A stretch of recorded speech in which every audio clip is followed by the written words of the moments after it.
ቻይና በፕሬዝዳንት ትራምፕ የተጣለባት ከፍተኛ ታሪፍ አጸፋ ከቦይንግ ለመግዛት አዛቸው የነበሩ አውሮፕላኖችን እንዲመለሱ ማድረጓን የአሜሪካ የአውሮፕላን አምራች ቦይንግ ኃላፊ አስታወቁ።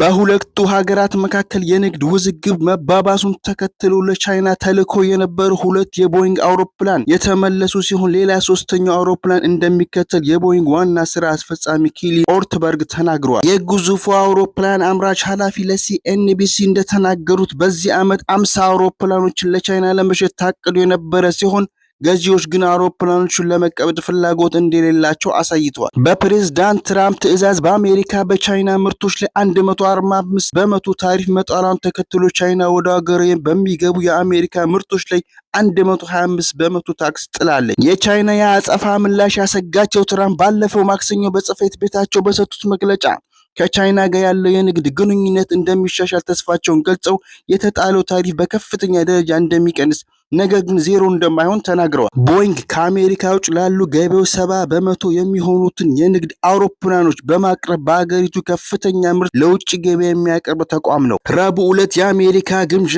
ቤት ኃላፊ ስኮት ቤሰን በዓለም ገንዘብ ድርጅት IMF በተዘጋጀ ጉባኤ ላይ ከቻይና ጋር ወሳኝ የንግድ ስምምነት ላይ እንደሚደረስ ተናግረዋል። የቦይንግ ስራ አስፈጻሚ እንደገለጹት በአውሮፕላን ምርቶች ላይ ታሪፍ ጫና የገጠማት ከቻይና ብቻ ሲሆን አሜሪካ 10 በመቶ አጠቃላይ ታሪፍ በመጣሏ ጃፓንና ጣሊያን ገበያዎቹ ላይ ተመሳሳይ የገበያ ችግር እንዳለ ጠቅሷል። ባለንበት ዓመት ቦይንግ 737 ማክስ ጀቶች ምርት ብዛት በወር 38 ለማድረስ ፍላጎት እንዳለው ገልጿል።